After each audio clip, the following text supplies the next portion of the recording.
I spoke to Manchester United legend and one of the best fullbacks to have played in the English Premier League, Denis Irwin. I began by asking him about the once-in-a-lifetime opportunity that these young footballers were going to have when they stepped in to Old Trafford. Listen in.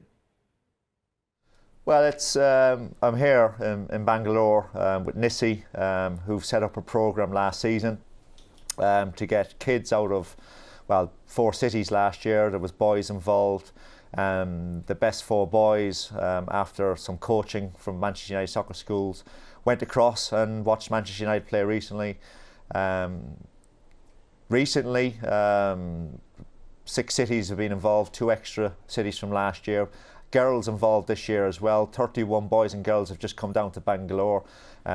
2 coaches from Manchester United soccer schools have been coaching the boys and girls for the last 3 or 4 days. Had a big game today. 3 boys and 1 girl have been picked out to go across to Manchester in the next couple of months to watch Manchester United play a home game. The main thing is though that young boys and girls are involved in football. Their attitude, and I've trained with them yesterday, watched them play a game today, has been first class, and the technical and skill level has been great as well. So it's great that me as an ex-player, Manchester United player, and the soccer schools coaches can come across and with our partner Nisi get young boys and girls involved in football. Now, you spoke about the talent, but given the rate at which football is developing in India, Denis, when do you think can we expect an Indian player in the English top flight? I can't put a time scale on that. There's no doubt that because of the growth in football, in watching Premier League football, and I'm sure that's feeding down through the young boys and girls actually participating and playing football, that inevitably it will happen. Whether it's going to happen in the next 5 or 10 years, we'll have to wait and see. But it can also, I hope, develop Indian football at grassroots level, because that is the main foundation, I suppose, of football developing in this country. Dennis, talking about the English Premier League, it's been a paradoxical season in a sense for the traditional Big Four. Let's just say that Leicester City did an unbelievable achievement last year in winning the Premier League. It certainly woke up a lot of big clubs, and you've seen this season Chelsea have got better, Liverpool have improved under Klopp, Guardiola's doing a great job at Manchester City. I think Mourinho's doing a great job at Manchester United. Pochettino has done a fantastic job at Spurs, and of course Conte at Chelsea. They look like they're going to win it. So it certainly woke the Premier League up. The traditional top 4 is changing. There's no doubt about that. It's a very competitive league this year. It's a great league to be involved in. Certainly we've been in 6th position for the last maybe 2 months or so. We've got some big games coming up, but it's a fantastic league to be involved in. It's a fantastic league to watch. I think it's the most entertaining league in the world. I think we've got the best coaches in the world, and that's why it's the most viewed league in the world on television.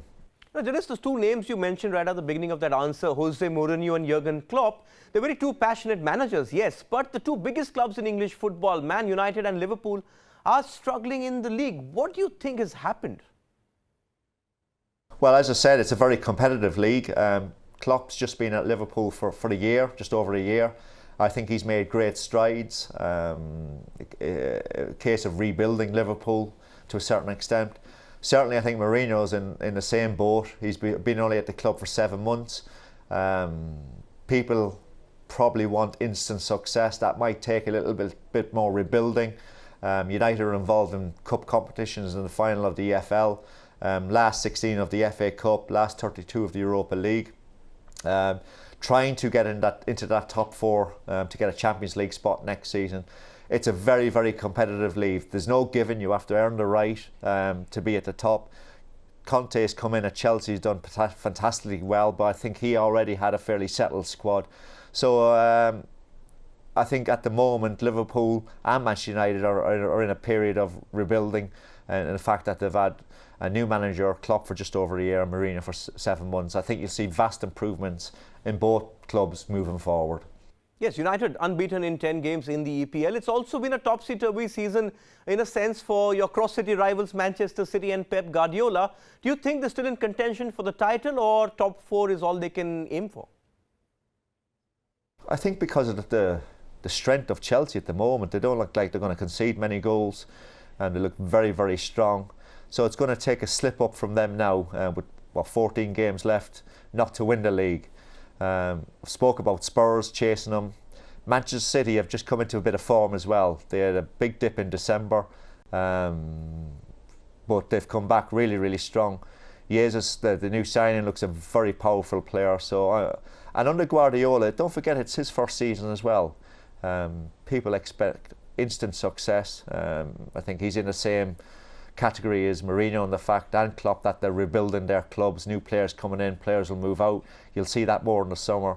But certainly, I wouldn't write their chances off yet either. You can never say never in the Premier League. It's so competitive. But as I said, Chelsea have got a head start on everybody.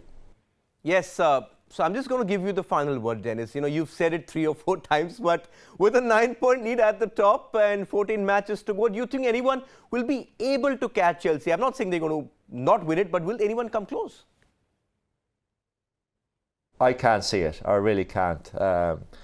Already in the second phase of matches, they've played Liverpool twice, they've played Arsenal twice, they've played Spurs twice, I think. So it's they will have probably an easier run-in than anybody else. They look very, very strong. With Costa on form, Hazard on form this year as well.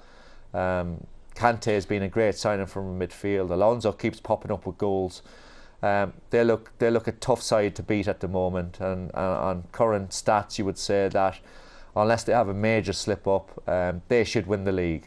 But it's up to the other clubs to keep chasing, keep trying to erode that points gap of 9, get a little bit closer to 1, put a few jitters in them in the last 5 or 6 games of the season, and then you might see Chelsea slip up. But I can't see that at the moment. They look very, very strong. They've got a manager who's won the league in Italy for the last 3 seasons. He knows how to win. They've got players there that have won trophies, they've won Premier Leagues, so they're vastly experienced in that avenue as well. So I'll be very surprised if they slip up at this stage. Yes, the way they are going, can anyone stop Chelsea, and can anyone dispute what the great Denis Irwin is predicting?